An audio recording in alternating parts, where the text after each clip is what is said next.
بابا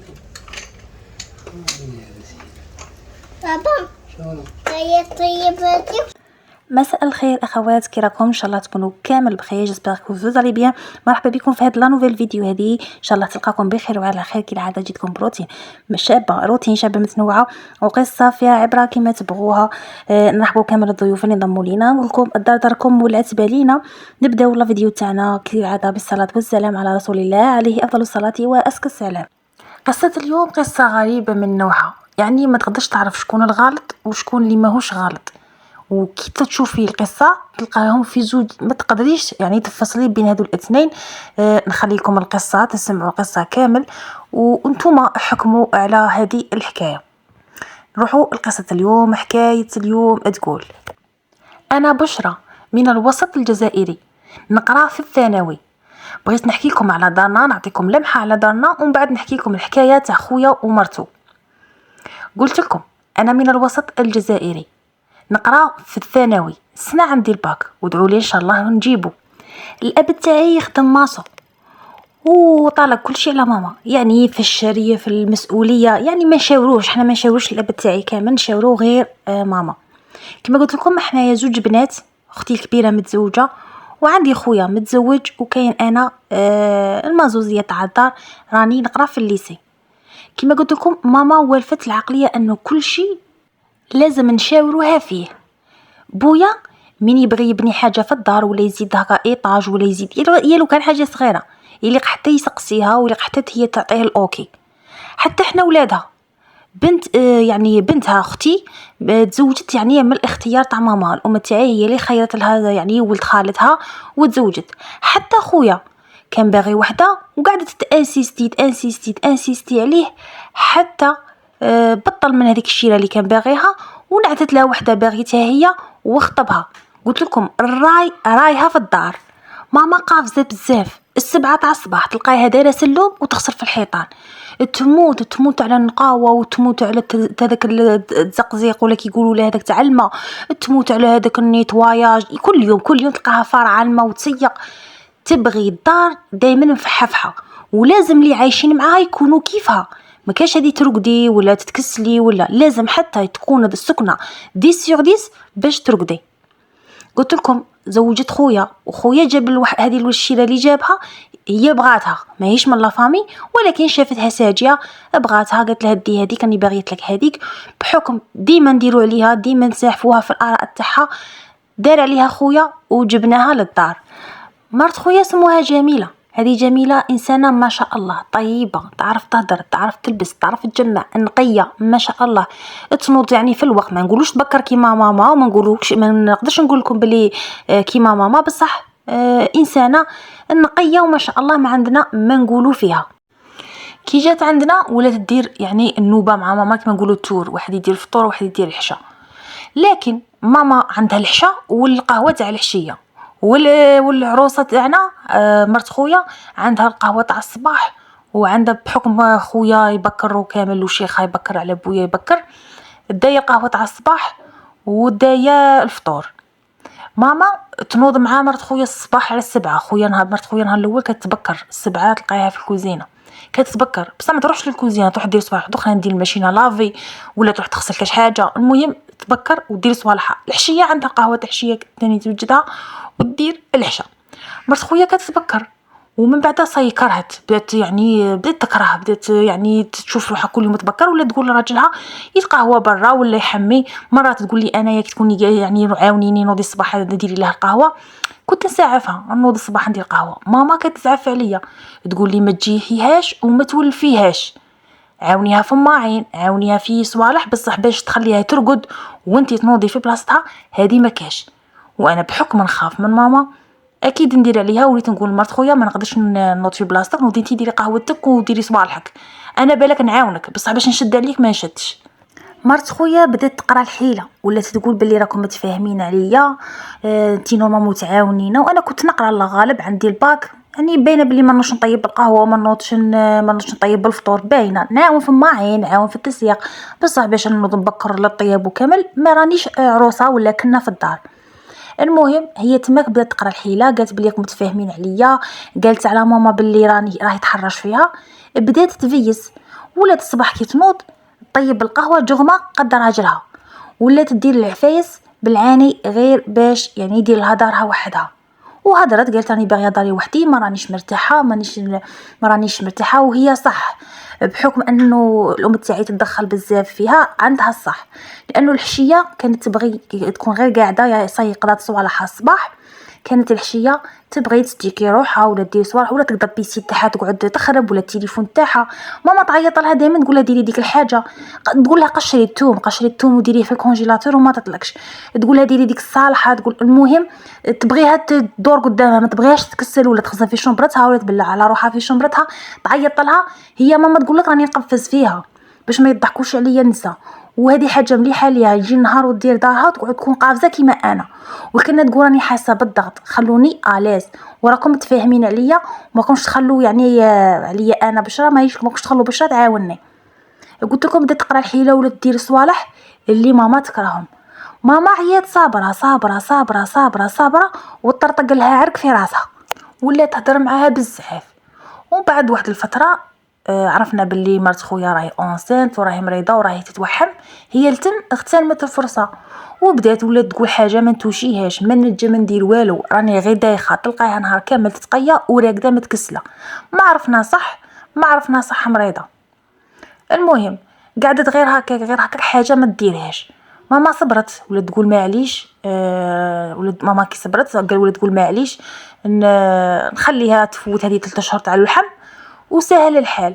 فات الشهر الاول وزاد فات الشهر الزاوج وفات الشهر الثالث وهي على نفس الحال. وباش تلقات بالعيد الكبير. جا العيد الكبير وشفتوا العيد الكبير فيه التعب وفيه الشقا، فيه الدواره، فيه البوزلوف، فيه التخمال، ما عينكم عارفين الروبله تاع العيد الكبير. وباينه باللي العيد الكبير باينه باللي يبغي المعاونه. وهي كانت ديما تشتكي لخويا، وخويا مسكين ما يدير والو مع ماما، عارفها بلي ما يسلكش هو ما يسلكش روحه منها، تحس يهدر على مرته. المهم جا نهار العيد الكبير قالت لها باللي روحي عاونينا، قالت لها لا ما نقدرش نعاونكم. قالت لها علاه؟ قالت لها الطبيبه قالت لي ما تغسلي الدواره ما تشي بوزلوف. ماما خلعت قالت لها كيف احنا ولدنا ودرنا كلش وما احنا في حياتنا ما سمعناش بهذه تاع كي تكون وحده مريضه ولا تتوحم ما توشيش الدواره ولا ما توشيش البوزلوف. قالت لها راني نقول لك روحي برك ما تفيسي. قالت لها راني نقول لك الطبيبه قالت لي ما توشيش الدواره وما تلاخرش البوزلوف، ما توشيش البوزلوف غادي تضر الجنين وعندي الطوكسو طالع. وقالت لها باللي قالت لي راح يدي تشوه للجنين وراح تعمي له القرنيه تاعه ممكن يفقد البصر. المهم دخلت لنا في الهضره تاع الطبيبه. ماما هنا صايت نرفات، رفدت الشنقله وطاحت فيها، هذه ليا هذه ليك هذه ليا هذه ليك. هي بدات تصقي العيد قلبوه لنا والعيد خسروه لنا.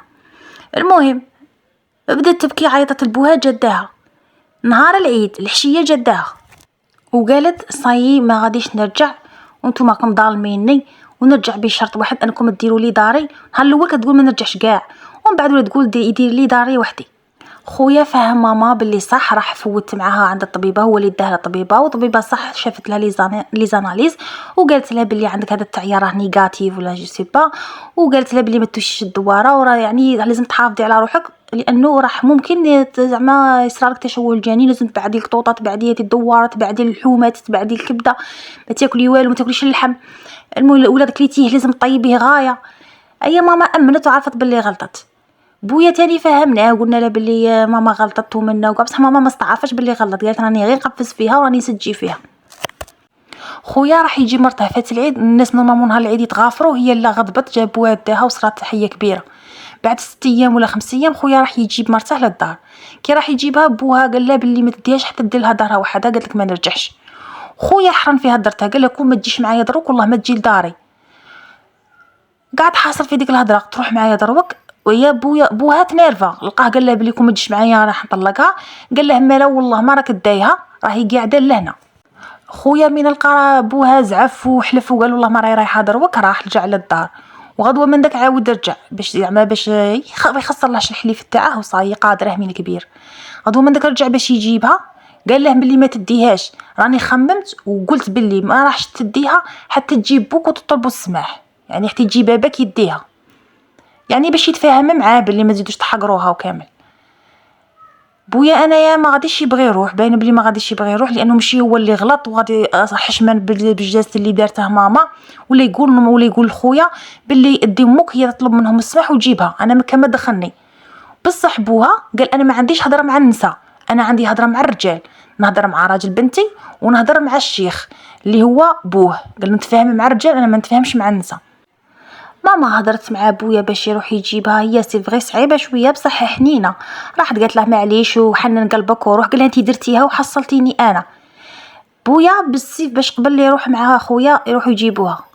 بويا راح دا خويا وراح زعما باش يجيبوها. كي راحوا يتفاهموا باش يجيبوها ناضت هي ما رانيش رايحه، ما غاديش نرجع، بدات تعزز في روحها وتقول باللي ديروا لي داري وحدي. شغل بغاو يزيروه ببوه، يعني كلمه تاع رجال كي يقول باللي يدير لها دارها يدير لها دارها. بويا ما عندهاش الكلمه، قال نخلي الهضره للولد، انا خاطيني لا بيدير لها دارها يدير ولا ماشي بيدير لها الله يسهل عليه. المهم انا راني باني يعني سكنه كبيره على بويا من ماسو كامل، باني سكنه الله يبارك. قال باللي انا بنيتها لولدي، اللي باي يخرج يدبر راسه سقسوه هو ولا هضروا معاه هو. خويا انا ما قبلش اصلا، عارف بلي ماما ما راحش تقبل. قلت لكم احنا ماما مربيتنا يعني بعين حمراء، ما يقدرش حتى يقول باللي ندير داري وحدي. متفاهم مع ماما من نهار الاول يقعد معاها، وحتى نهار الاول كي رحنا خطبناها شرط عليها تقعد مع ماما وهي قبلت. غير دروك شغل كرهت بهذيك هذاك الضغط وكامل تاع ديري منا فعلي منا، اللي بغات تدير دارها، وخاصه كي كلات الهلاوه والصوته تاع نهار العيد. المهم هي حرنت في سكنتي وخويا حرن باللي ما كاش السكنه، نديك ترجعي هكا ونهضر مع ماما تزيد تدور بيك، يعني راح ندير لك الحدود في الدار، ما كاش اللي يدور بيك. بوها قال باللي عطونا 4 ايام نخمو، وحتى بويا قال واه صح نعطوها تخمم، نعطوها 4 ايام في يدها تخمم، الا واه صح نجو ندوها ولا لا صاي يطلقوا وخلاص. بويا رجع للدار وخويا رجع للدار. بعد يومين بويا تقلق، قبل ما 4 ايام هادوك تقلق يومين وقعد يعيط لبوها باش يهدر، يقول زعما شردت باش يروح يجيبوها، يعني الجو ولا كي والو، الحاله غير تطور. السمانه الاولى زحفت فيها وبعد راحوا عاودوا رجعوا، ولات في نص شهر وهي راهي مريضه. بغى يعني بالخوف يصلح الامور. قبل هذوك 4 ايام عيط، قبل بيومين ما كملوش 4 ايام يومين وعيط لبوها. من عيط 3 خطرات هو يعيط، بوها ما بغاش يرد عليه.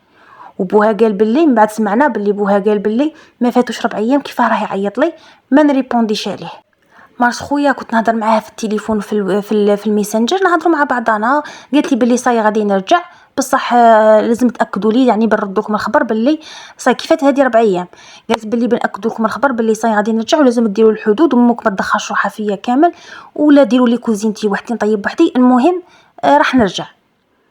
انا بويا من عيط 2 خطرات ولا 3 خطرات قبل هذيك يومين وما ريبونداش عليه، حلف قال والله ما راني رايح نجيبها. كيفاش يتكبر عليا نعيط يتكبر عليا، مالا والله ما راح نروح نجيبها. وبوها قال والله كون ما يجيش بوه والله ما راه دايها، والله ما ترجع لدارها. وراهم قاعدين معلقين لحد الساعه فات شهر وما مازالهم لدروك هي في الدار عند والديها وعند بوها. وخويا مسكين ما صابقه كي يدير يقنع بويا من حلف يروح البكار الخدمه يجي حتى لليل ما على بالهاش كامل. وراهم حاصلين. اللي عندها حل تعطينا حل، اللي عندها اقتراح تعطينا اقتراح، وراح نشوف التعليقات تاعكم ونديروا بالراي الزين. كانت هذه هي حكاية اليوم، إن شاء الله تكون عجبتكم الحكاية، وإن شاء الله تكون عندكم آراء، عندكم حلول، عندكم اقتراحات خلوها للمرأة في التعليقات، بالك تستفاد من آرائكم وتعليقاتكم. ونقول لكم بارطاجيو القصة مع أحبابكم والناس كامل اللي تحبوها، وإن شاء الله نتلاقاو في قصة جديدة. بلا ما تنساو الجيم والبارطاج والاشتراك في القناة، وخاصة تفعيل زر الجرس باش توصلك كل قصة جديدة نحطها في القناة.